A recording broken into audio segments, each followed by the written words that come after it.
오늘도 하나님 예배하기 위해서 이 자리에 나오신 우리 청년 여러분들 모두 잘 오셨습니다. 오늘 이 예배의 자리를 통해서도 하나님께서 주신 은혜와 평강이 여러분들에게 가득하기를 간절히 소망합니다. 곳곳에 좀 이게 서서 이제 감이 조금 와요. 이제 곳곳에 조금 빈자리가 있네요. 그쵸? 왜 빈자리가 있을까 했더니 쉬는 날이라고 예배도 쉬어버리는 네, 여러분들, 그러나 예배의 자리를 지키시는 여러분들 너무 잘 오셨습니다. 너무 감사합니다. 여러분들, 잘 변하지 않는 행동을 주로 결정하는 확고한 의식이나 관념, 어떤 집단의 사람들에 대해 단순하고 지나치게 일반화된 생각들을 우리는 고정관념이라고 부릅니다. 비슷한 말로는 편견이라는 말이 있죠. 고정관념과 관련해서 로렌탈이라는 사람이 한 가지 실험을 시도합니다. 로렌탈은 미국 샌프란시스코의 한 초등학교에서 전교생을 대상으로 지능 검사를 한 후에 검사 결과와 상관없이 무작위로 한 반에서 20% 정도의 학생을 뽑습니다. 그리고 이렇게 뽑힌 학생들의 명단을 교사에게 넘겨주면서 지적 능력이나 학업 성취의 향상 가능성이 높은 학생들이라고 믿게 했습니다. 얘네들 가능성 있다라고 이야기해 준 거죠. 8개월이라는 시간이 지났고 이전과 같은 지능검사를 다시 실시했는데 그 결과 그 20%에 뽑혔던 그 학생들이 다른 학생들보다 평균 점수가 높게 나왔을 뿐만 아니라 학교 성적도 크게 향상하는 결과가 주어졌습니다. 이후에 군인, 사관생도, 기술자 등을 대상으로 같은 실험을 했는데도 이와 비슷한 결과가 나왔다고 합니다. 로렌탈의 실험을 통해서 알 수 있는 것은 자료를 전달받은 교사들에게 긍정적인 고정관념이 생겼고, 이 긍정적인 고정관념에서 나오는 교사들의 높은 기대가 무의식 중에 학생들에게 전달돼서 학생의 자신감과 동기에 영향을 미치게 되었다는 점입니다. 이 실험을 통해서 고정관념이 우리의 삶에 영향을 준다는 것은 확실하게 알 수 있을 것 같습니다.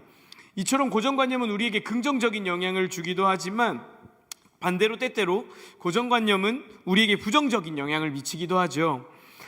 고정관념은 우리로 하여금 빠른 판단과 익숙함, 여기에서 오는 안정감을 주기도 하지만 동시에 새로운 가능성을 막아버리기도 합니다.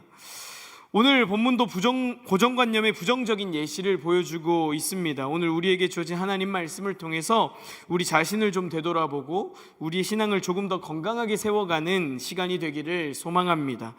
오늘 본문의 시작은 예수님께서 거기를 떠나사 고향으로 가셨다라고 말하고 있습니다. 거기를 떠나셨다는 것은 앞선 본문과의 연결성을 보여주는 구절이라고 할 수 있기 때문에 예수님께서는 회당장 야이로의 딸과 혈루증 앓는 여인을 고치신 뒤에 자신의 고향으로 향하신 것이죠. 여기에서 예수님께서 가신 고향은 나사렛입니다. 자신의 고향인 나사렛으로 가신 예수님께서는 유대인이셨기 때문에 안식일이 되자 회당으로 가셨고 그곳에서 사람들을 가르치셨습니다. 회당에 모여있는 사람들이 예수님의 가르치심을 들었고 예수님의 지혜로운 가르치심에 놀랐습니다. 오늘 본문 2절을 보면 놀란 사람들의 반응이 이렇게 나타납니다. 안식일이 되어 회당에서 가르치시니 많은 사람들이 듣고 놀라 이르되 이 사람이 어디서 이런 것을 얻었느냐? 이 사람이 받은 지혜와 그 손으로 이루어지는 이런 권능이 어찌 됨이냐? 회당에 모여있는 사람들은 먼저 예수님께서 어디서 이런 것을 얻었는지를 의아해합니다. 예수님의 이 가르침이 어디에서부터 온 것인지 출처를 궁금해하는 것이죠. 사람들은 예수님께서 누구로부터 지혜를 받았고 예수님의 손에서 기적들이 이렇게 막 드러난다고 하는데 이 권능을 누가 주셨는가를 궁금해하고 있습니다. 이것이 진짜로 하나님으로부터 온 지혜와 권능인지 혹은 귀신으로부터 온 지혜와 권능인지 알아차리지 못하고 있는 것이죠. 그런데 이 본문을 조금 더 이렇게 표면적인 모습만 보는 게 아니라 조금 더 자세히 들여다보면 예수님께서 회당에서 가르치셨습니다. 그렇죠? 이 회당에서 그런데 아직 기적을 행하시지는 않았거든요. 그렇기 때문에 예수님의 지혜가 어디로부터 온 것인지에 대한 질문은 이해가 가는데 권능에 관한 권능을 보지도 않았는데 이 권능에 관한 질문이 등장하는 것은 조금 어색해 보이기도 합니다. 회당에 모인 사람들은 예수님의 손에서 하나님의 권능이 드러나는 것을 직접적으로 목격하지 않았거든요. 그런데 제가 앞서서 이 본문은 거기서 떠나사라는 구절을 통해서 이전 본문들과 연결되어 있다고 말씀드렸지 않습니까? 그러니까 회당에 모인 이 사람들은 이미 예수님께서 이전에 베푸신 기적에 대한 소문을 들었던 것 같습니다. 예수라는 우리 동네에 사는 사람이 있는데 그 사람이 많은 기적을 일으키고 다닌다더라. 지금 회당에 모인 사람들은 예수님에 대한 소문을 그런데 알고 있었고, 소문이 진짜인지 가짜인지 의아해하는 심정으로 나왔는지도 모르겠습니다. 그리고 어찌됐건 예수님의 가르치심을 듣고 놀라는 상황이라고 할 수 있겠습니다. 예수님이 하나님의 아들이심이, 예수님의 메시아 되심이 이미 드러나 있는 상황이고, 그 지혜로운 가르침을 통해서 하나님의 아들이심이 분명히 드러나고 있는데, 예수님에 대해서 듣고 보았지만 이 사람들의 반응이 이상합니다. 오늘 본문 3절입니다. 이 사람이 마리아의 아들 목수가 아니냐, 야고보와 요셉과 유다와 시몬의 형제가 아니냐, 그 누이들이 우리와 함께 여기 있지 아니하냐 하고 예수를 어떻게 해요? 배척한지라. 지금 예수님 봤고요, 예수님 가르침을 들었고요, 예수님 가르치심 속에 드러난 예수님의 지혜에 놀랐고 그분의 권능에 분명히 놀랐는데, 이들의 반응은 예수님을 배척하는 것이었습니다. 여기에서 분명히 드러나는 것은 불신앙이라는 것, 이 배척, 불신앙이라는 것은 무지의 문제가 아니라 해석의 문제에 가까울 수 있다는 점입니다. 그러니까 우리는 흔히 더 많이 알면 더 믿게 될 것이다, 더 확실한 증거가 있으면 믿게 될 것이다 라고 생각하지만, 이게 항상 참인 명제는 아니라는 거예요. 오늘 본문에서 나사렛 사람들은 오히려 알았기 때문에 예수님을 배척합니다. 회당에 모인 사람들은 예수님이 마리아의 아들이었고 우리가 이전부터 보았던 목수라며, 우리가 알고 있는 그 사람들의 형제와 남매가 아니냐며 예수님을 배척합니다. 분명 어디에서도 들을 수 없었던 지혜의 말씀을 들었고 예수님께서 권능을 베푸셨다는 소식을 들었습니다. 그런데 이들이 예수님을 배척합니다. 왜요? 예수님에 대한 고정관념 때문입니다. 이 고정관념에서 오는 그 익숙함 때문입니다. 예수님에 대한 고정관념과 거기에서 오는 익숙함이 예수님을 메시아로 인정하지 못하고 배척하는 태도를 만들어낸 것이죠. 어떤 고정관념일까요? 먼저는 예수님의 직업에 대한 고정관념입니다. 1세기 지중해 사회에서 목수는 결코 존경받는 직업은 아니었습니다. 실제로 2세기 이교 철학자 켈수스는 기독교를 조롱하면서 목수를 신으로 섬긴다는 점을 비웃음의 근거로 삼기도 합니다. 신분이 곧 정체성이던, 제가 예전에도 말씀드렸는데 이 사회는 명예게임 같은 것들도 있었거든요. 신분이 곧 정체성이던 사회에서 손에 굳은 살이 박힌 사람에게서 하나님에게 지혜가 나온다는 것은 말이 안 되는 것이었습니다. 두 번째로 예수님의 가족들의 명단을 제시하는 것에서부터 옵니다. 지금 나사렛 사람들은 예수님의 가족의 명단을 하나하나 호명합니다. 왜 그랬을까요? 저 사람들의 동생들, 형제들, 자매들 다 안다는 것이죠. 이미 알고 있고 이미 경험한 것이기에 답은 정해져 있다. 저 사람에게는 특별한 것 없다. 요셉 공동체 여러분, 오늘 본문에서처럼 우리의 신앙생활 속에서 이와 같은 고정관념과 거기에서 오는 익숙함이 예수님께 더 가까이 나아가고자 하는 우리의 신앙을 방해할 수도 있습니다. 먼저는 우리 이제 청년교구 수련회를 앞두고 있죠. 수련회 앞두고 있으니까 우리 수련회를 예로 들면, 수련회에 대한 우리의 고정관념과 거기에서 오는 익숙함이 예수님의 일하심을 방해할 수 있다는 거예요. 여기 계시는 분들 중에서 대다수는 지금 수련회 N년 차이시죠. 수련회에 있다는 말 들으면 대충 뭐 할지 다 알고 어떤 프로그램 할지 다 예상하고 있으시잖아요. 뭐 교회 수련회 이렇겠지, 교회 수련회 가면 또 뛰면서 앞에 있는 찬양 인도자가 우리 다 같이 뛰면서 찬양합시다 예 하고 주님께 함성하면 함성 와 하고 할 거잖아요. 그렇죠? 이거 하겠지. 수련회 가면 앞에 지전도사건 권호희 목사님이건 주여 세게 부르고 기도하자고 하면 우린 또 주여 하고 기도하고 뭐 하겠지. 예, 맞습니다. 또 그거 합니다. 잘 알고 계신 그거 할 거예요. 수련회 N년차들에게 자연스럽게 생겨날 수 있는 이 고정관념과 익숙함이 그런데 예수님의 일하심을 방해할 수 있다고요. 거기까지, 내가 예상하는 딱 거기까지. 수련회뿐이겠습니까? 우리 예배도 마찬가지입니다. 매번 같은 시간, 같은 장소, 같은 예배 순서라며 예배에 대한 고정관념이 생겨나고 우리의 예배가 그저 익숙해지는 순간 하나님이 일하실 수 있는 가능성을 우리 스스로가 제거할 수도 있습니다. 마치 오늘 본문에서 저 사람은 마리아의 아들이고 목수가 아니냐, 우리가 알고 있는 사람의 형제 남매가 아니냐라면서 예수님을 배척한 무리처럼 말입니다. 그러나 여러분, 매번 같은 시간, 같은 장소, 같은 예배 순서일지라도 매번 반복되는 오늘의 예배를 통해서 하나님께서 나에게 무슨 말씀을 하시고 하나님께서 오늘 이 반복되는 예배를 통해서 나에게 어떤 일을 행하실지 누가 알겠습니까? 시간이 중요한가요? 장소가 중요한가요? 예배 순서를 뛰어넘는 하나님의 일하심이 있지 않겠습니까? 선교지 가보신 분들이 있죠. 기타 하나 가지고 찬양하는데 그 찬양하는 자리에 감동이 있습니다. 뭐가 다를까요? 우리의 신앙생활도 마찬가지입니다. 우리에게 생겨난 고정관념은 때로는 우리의 신앙생활마저도 성숙하지 못하게 합니다. 어떤 특정한 사람에게 생겨난 고정관념은 예수님께서 그 사람을 통해서 일하실 수 있다는 가능성을 완전히 배제해버립니다. 하나님은 그 사람에게 가능성을 여전히 두고 있고 그 사람을 회복하셔서 다시 세우시겠다라고 말씀하신데도 불구하고 우리 스스로의 그 고정관념이 그 가능성마저도 배제해버릴 수 있다고요. 저 사람은 원래 저래, 저 사람은 안 돼. 마치 예수님 손에 굳은 살 박힌 손을 가진 중하층민의 목수로 규정해버린 그들의 시선처럼 말입니다. 목수니까 저 사람은 안 돼.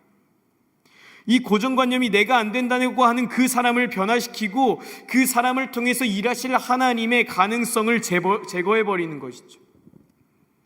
나에 대한 고정관념도 마찬가지입니다. 이제 나에게로 넘어와 봅시다. 나는 원래 이런 사람이야, 나는 원래 이렇게 행동해 라는 이 고정관념이 나를 하나님의 사람으로 변화시킬 하나님의 가능성을 제거해버리는 것일 수 있습니다. 하나님은 원래 그런 사람인 나를 오늘 이 순간에 변화시킬 수도 있는 분 아닌가요? 원래 그렇게 행동하던 나를 이제는 조금 다르게 하나님 사람처럼 행동하는 나로 변화시킬 수도 있지 않나요? 사랑하는 여러분, 이처럼 우리 안에 있는 여러 고정관념들은 하나님의 새로운 가능성을 막는 도구가 되기도 합니다. 우리 그리스도인의 신앙생활은 항상 질문하고 그 질문에 답을 내려가는 과정, 우리는 끊임없이 그 질문에 답을 내려가는 과정을 밟고 있는 거라고 할 수도 있겠습니다. 그러나 질문에 답을 찾아가지만 우리는 늘 하나님 안에서 내가 찾은 그 답, 내 오랜 신앙생활을 통해서 그렇구나, 하나님 그렇구나, 교회는 그렇구나, 예배는 그렇구나 라고 답을 하나하나 내려가는데 우리는 늘 하나님 안에서 내가 찾은 그 답이 수정될 여지를 남겨두어야 합니다. 수정될 수 있는 여지를 남겨두셔야 해요. 우리의 신앙생활을 하나님 안에서 계속해서 쌓아가야 하지만 언제든지 우리의 신앙을 하나님께서 수정할 수 있도록 하나님의 자리, 그 여백을 남겨두어야 한다는 것이죠. 고정관념에 의해서 예수님을 배척하는 이 무리들을 보시고 예수님께서는 이런 말씀하십니다. 오늘 본문 4절입니다. 예수께서 그들에게 이르시되 선지자가 자기 고향과 자기 친척과 자기 집 외에서는 존경을 받지 못함이 없느니라. 이 말 진짜 되게 헷갈리시죠? 존경을 받지 못함이 없느니라. 존경을 받는다는 거예요, 못 받는다는 거죠?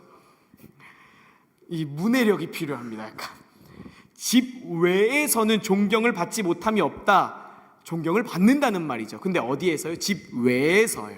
그러니까 결국 여기 집 안에서는 존경 못 받는다는 말입니다. 예수님께서 하신 이 말씀은 그 당시의 사회의 격언입니다. 이와 비슷한 말이 도마복음서라고 하는 외경에서 나오는데 이런 말이 있습니다. 의사는 자신을 잘 아는 사람을 고칠 수 없다. 그러니까 예수님께서는 이 도마복음서와 비슷한 류의 말씀을 하시면서 고향과 친척과 심지어 자신의 집에서도 존경을 받지 못한다는 말씀을 하십니다. 고향보다 가까운 것이 친척이고 친척보다 가까운 것이 자신이 살고 있는 집입니다. 예수님께서 지금 점층법을 사용하시면서 고향뿐만 아니라 자신을 가장 잘 알고 있는 집까지도 자신을 온전히 받아들이지 못하는 것을 말하고 있으십니다. 고향 사람들이 자신을 온전히 받아들이지 못한다. 고향 사람들이 자신에 대한 고정관념을 가지고 있듯이 더 가까운 친척도, 더 가까운 자신의 집도 고정관념이 있으면 자신을 온전히 받아들일 수가 없다는 것이죠. 한 가지 예시로 저희 아버지는 아직 저를 목회자로 여기지 않으십니다. 사랑스러운 아들로 여기십니다. 그렇죠? 그런데 참 재미있는 것은 마가복음의 저자가 이 본문을 배치한 위치입니다. 오늘 본문 바로 앞에 마가복음 5장에 보면 거라사의 군대 귀신이 들린 자가 나오고요, 12의 혈루증 앓던 여인이 나오고요, 야이로의 딸과 관련된 본문이 기록되어 있습니다. 거라사 군대 귀신이 들린 자는 이방 지역의 남자입니다. 12의 혈루증 앓던 여인은 당시에 부정하다고 여겨지는 여성입니다. 야이로의 딸 이야기는 야이로 자신이 예수님 앞에서 자신의 지위를 버리고 예수님의 발 앞에 엎드린 이야기입니다. 군대 귀신 들린 자, 혈루증 앓던 여인, 이 두 여인은 그 당시 사회의 경계선 바깥에 있는 사람이었습니다. 괜찮은 사람이라는 기준, 정상적인 사람이라는 그 기준에 아주 떨어져 있는 곳에 위치한 사람들이었다는 의미이죠. 회당장 야이로는 유대인들의 회당에 위치한 중심부에 위치하기는 했지만, 물론 이 사람은 바깥에 위치한 사람이 아니고 중심에 위치했지만, 중심에 위치한 사람에게는 오히려 예수님에 대한 고정관념이 있었잖아요. 그 당시에 바리새인과 사두개인들처럼요. 그러나 이들은 고정관념이 없이 모두 하나의 공통점은 예수님을 있는 그대로 받아들였다는 점입니다. 그리고 기적을 경험했다, 이것입니다. 그렇게 오늘 본문이 이제 다시 시작되는 거예요. 이 경계선 바깥에 있는 사람들 이야기, 고정관념이 극심했던 그 사람들의 이야기가 나온 다음에 예수님을 가장 잘 아는 고향의 사람들이 등장합니다. 그런데 이들이 오히려 예수님을 배척합니다. 분명히 비교가 되는 지점입니다. 마가복음의 저자는 오늘 우리에게 다소 불편한 질문을 던지고 있는 것 같습니다. 예수님을 오랫동안 알아왔다는 것이 정말로 예수를 아는 것인가? 요셉 공동체 여러분, 예수님과 더 가까워졌다고 생각할 그때 오히려 고정관념은 커질 수 있습니다. 신앙생활을 막 시작한 사람보다 신앙생활의 횟수가 꽤 오래된 사람이 더 고정관념에 사로잡혀서 하나님의 새로운 가능성을 부인할 수 있다는 것이죠. 신앙생활을 처음 시작하신 분들은 주어지는 말씀이나 주어지는 은혜들을 막 이렇게 스펀지처럼 쭉쭉 흡수합니다. 왜요? 그동안에 경험한 것이 없으니까. 지금 주어지는 은혜가 전부니까요. 못 믿으시겠다면 여러분들 예수님 처음 만나고 그 다음 주에 예배를 한번 생각해 보십시오. 쭉쭉 빨아들입니다.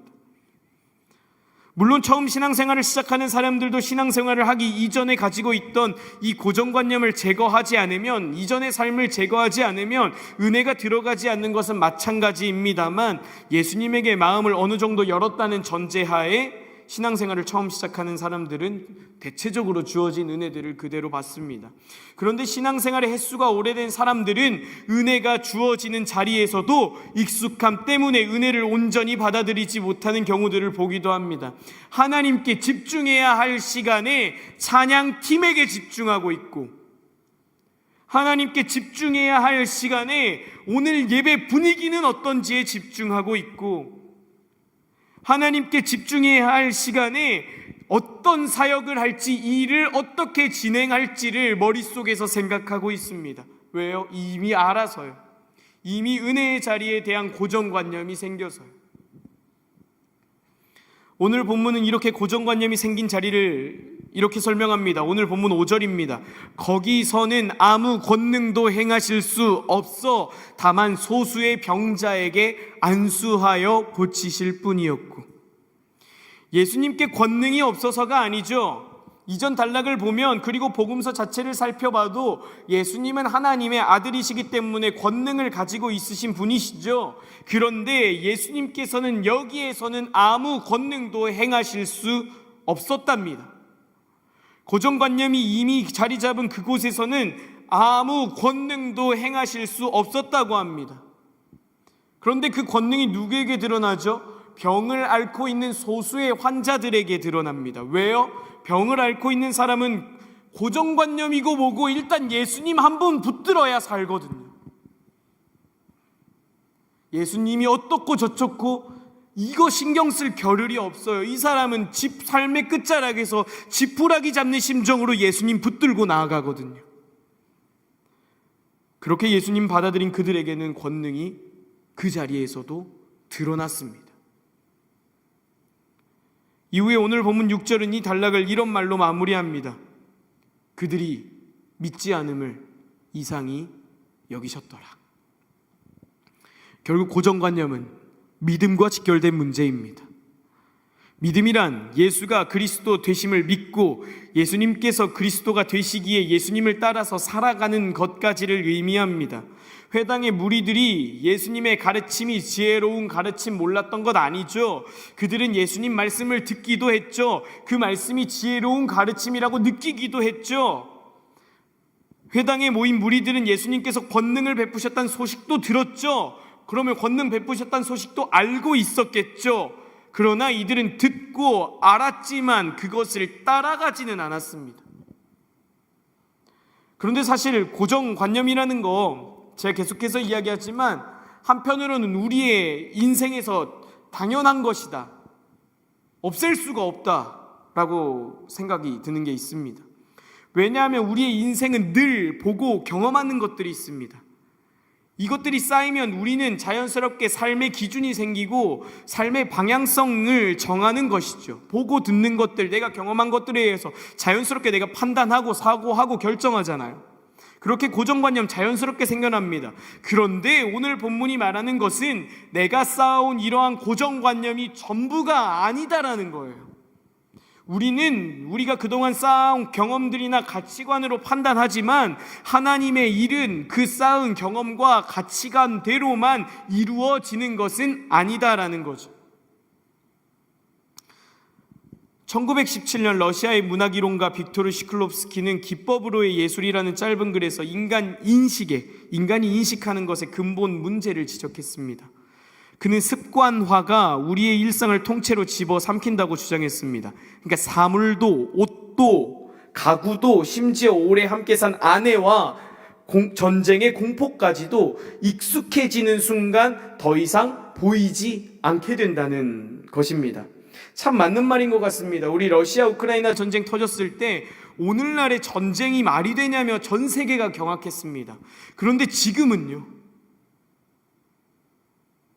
그냥 그렇게 살아갑니다. 또 이것은 보는 것이 아니라 알아보기만 하는 것이죠. 그러니까 익숙함에 의해서 인식이 그냥 자동적으로 그냥 자동화 상태가 되어 있는 것입니다. 그래서 시클롭스키는 여기에서 예술이라는 개념을 도입하면서 예술의 존재 이유를 이렇게 규정했습니다. 예술은 돌을 돌답게 만들기 위해서 존재한대요. 익숙해서 사라져버린 것을 다시 낯설게 만들어서 우리가 그것을 처음처럼 감각하게 하는 것, 이게 예술의 힘이다라는 거죠. 그러니까 낯설게 하기입니다.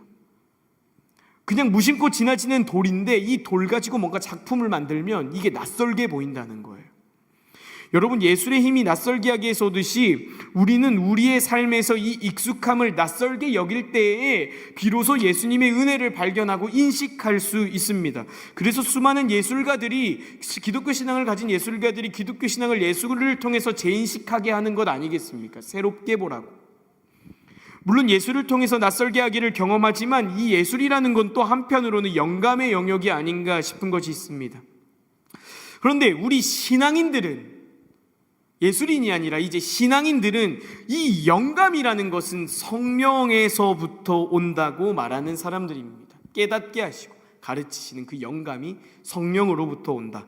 지난주 우리가 함께 살펴본 에스겔 말씀에서 굳은 마음을 부드러운 마음으로 변화시키는 그 성령의 역사, 우리의 굳어져 있는 마음을 새 영을 주셔서 부드러운 마음이 되게 하시는 이 성령의 역사, 이것이 우리 신앙에는 필수적인 요소입니다. 오늘 본문은 알고 듣는 것을 넘어서서 경험하고 동행하기 위해서는 우리의 이 고정관념이 제거되어야 함을 말하고 있습니다. 고정관념이 우리에게 남아있어도 어쩔 수 없는 것이라고 해도, 이것이 남아있어도 하나님의 말씀을 듣고 깨달아 알 수는 있습니다. 그러나 이것을 삶으로 받아들이고 살아내지는 않습니다. 삶으로 받아들이지 않으니 경험할 수 없고, 경험할 수 없으니 그저 하나님 말씀 관념에만 머무르기 때문에 따라서 살아갈 수가 없는 거죠. 그래, 예수님께서 그런 분이셨지, 그래, 예수님께서 성경에서 보니까 그렇게 말씀하셨지, 그냥 여기에서 끝나버린다고요. 관념에만 머물러 있는 것으로 끝나버립니다. 그러나 우리의 믿음은 그런 분이신 예수님을 나의 삶에서 경험하고, 그런 분이 예수님이시니 나도 그렇게 살아가는 것, 이 삶에서 경험적인 차원까지 나아가야 합니다. 예수님 그렇게 말씀하셨으니 나도 그렇게. 이처럼 고정관념은 우리의 믿음의 문제와 직결되어 있습니다. 우리가 알을 넘어서 믿음으로 가기 위해서는 불필요한 고정관념을 제거해야만 하고, 필요한 고정관념일지라도 하나님께서 일하실 여백을 남겨두어야만 합니다. 그때야 비로소 익숙함이 낯섦이 되고, 이 낯섦을 통해서 예수님은 우리의 삶에 찾아오십니다. 우리의 일상이 막 은혜라고 하죠. 찬양을 통해서도 고백하고, 우리가 살아가는 일상 속에서도 내가 살아가는 이 평범한 일상이 은혜라고 하죠. 그런데 그 일상이 은혜라고 느껴질 때가 언제입니까? 당연하게 누리던 것들이 당연하게 여겨지지 않을 때입니다. 낯설 때입니다. 사랑하는 요셉 공동체 여러분, 오늘 본문에서 이제 손이라는 한 단어를 조금 주목해 봅시다.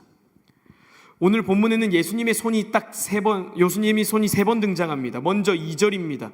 회당에 모인 사람들이 놀라면서 이렇게 말했습니다. 그 손으로 이루어지는 이런 권능이 어찌 됨이냐. 그들이 놀란 것은 예수님의 손이었습니다. 저 손에서 무슨 일이 벌어지고 있는지, 저 손이 어떻게 사람을 살리는지 그들은 소문으로 다 듣고 있었습니다.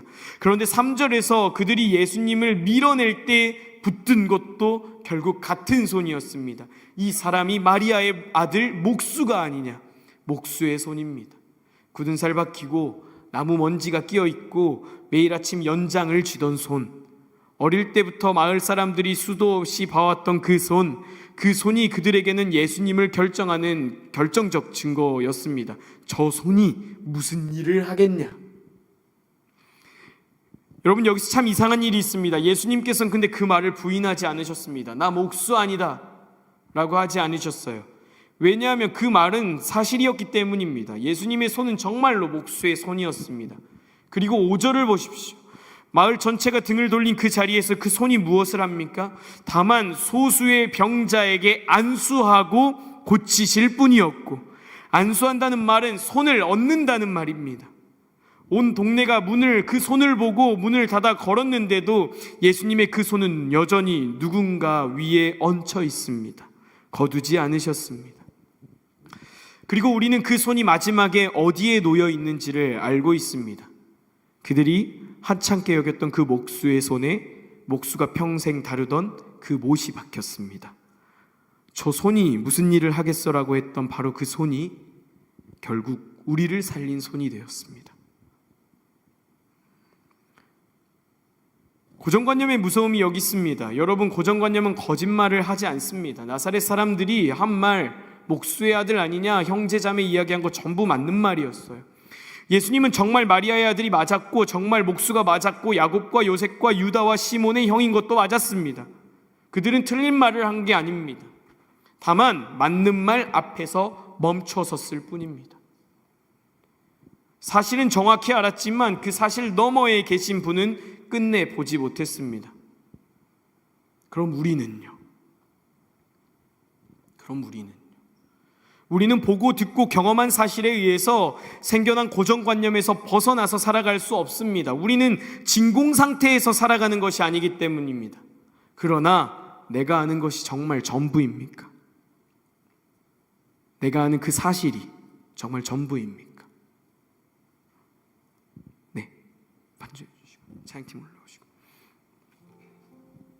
한번 생각해 봅시다. 내가 아는 게 전부인가요? 수련회에 대해서 여러분들이 아는 거 아마 대부분 맞을 겁니다. 사실일 겁니다. 예배에 대해서 여러분이 예상하는 것도 아마 크게 틀리지 않을 거예요. 우리 공동체의 그 사람에 대해서 여러분이 아는 것도 아마 사실일 겁니다. 그런데 그것이 전부입니까? 하나님께서 그 사람에 대해, 그 시간에 대해 아직 하지 않으신 말씀이 남아있지 않겠습니까? 특별히 여러분 자신에 대해서도 그렇습니다. 나는 원래 이런 사람이야, 이 말도 아마 틀린 말은 아닐 겁니다. 여러분이 자기 자신을 얼마나 오래 겪어왔겠습니까? 나 자신 내가 제일 잘 알잖아요. 몇 번이나 결심했다가 몇 번이나 무너졌는지 그 기록마저도 가장 잘 알고 있는 사람 바로 나 자신이잖아요. 그래서 여러분은 자신에 대해서 이미 결론을 내려두었을지도 모르겠습니다. 나는 여기까지, 나는 그런 은혜까지는 받는 사람이 아니야. 나 같은 사람을 통해서 하나님이 무슨 일을 하시겠어. 난 딱 여기까지야. 그러나 여러분들에 대한 하나님의 결론은 아직 나오지 않았습니다. 여러분이 자신에 대해 내린 결론이 하나님이 여러분에 대해 내리신 결론보다 앞설 수 없습니다. 왜냐하면 하나님께서 우리의 창조주가 되시기 때문입니다. 익숙함을 깨는 일이 마음 먹는다고 쉽게 되는 일이 아닐 것입니다. 오늘부터 새롭게 보겠다, 새롭게 살아보겠다, 새로운 마음 가져보겠다고 결심해서 새로워질 수 있었다면 우리는 벌써 몇 번이나 새로워졌을 겁니다. 그런데 바로 그 지점에서 지난주 우리가 함께 나눈 에스겔 말씀이 다시 살아납니다. 굳은 마음을 부드러운 마음으로 바꾸시는 분은, 바꾸는 것은 우리가 아니었습니다. 성령님이셨습니다. 우리가 우리 마음을 깨뜨리는 것이 아니라 하나님께서 성령을 통해 우리의 마음을 깨뜨려 주시는 것입니다. 그러니 우리가 할 일은 이것입니다. 굳어있는 이 마음을 그분 앞에 그냥 내어놓는 것. 주님, 하나님, 제가 이미 다 안다고 생각했습니다. 그런데 아직 다 모르겠습니다. 그러니 제 마음을 새롭게 해주십시오. 그 한마디면 충분하겠습니다. 5절의 그 소수를 기억하십시오. 나사렛 마을 전체가 예수님을 밀어냈지만 그 안에서도 손을 내민 몇 사람은 분명 있었습니다. 그들은 특별한 사람들이 아니었습니다. 다만 아파서 더 버틸 수 없어서 아무 계산 없이 그분 앞에 나온 사람들이었습니다. 그리고 그들에게는 그 손이 얹혔습니다. 요셉 공동체 여러분, 그 자리는 지금도 여러분들에게 열려 있습니다. 오늘 이 예배가 여러분에게 몇 번째 예배인지 저는 잘 모르겠습니다. 오늘 여러분들에게 다가오는 수련회가 여러분들에게 몇 번째 수련회인지 저는 모르겠습니다. 그러나 분명한 것 하나 있습니다. 여러분이 오늘을, 그 수련회를 몇 번으로 세든 상관없이 하나님에게는 그 시간이 처음과 같습니다. 하나님은 오늘 여러분을 처음 만나시는 것처럼 만나기를 원하십니다. 이 시간 이 말씀을 기억하면서 하나님, 우리의 마음을 그러면 다시 새롭게 해주십시오. 다시 그 복음 앞에 반응하게 하시고 다시 새롭게 해주십시오. 그 마음을 가지고 함께 찬양하고 기도하는 자리로 나아가겠습니다.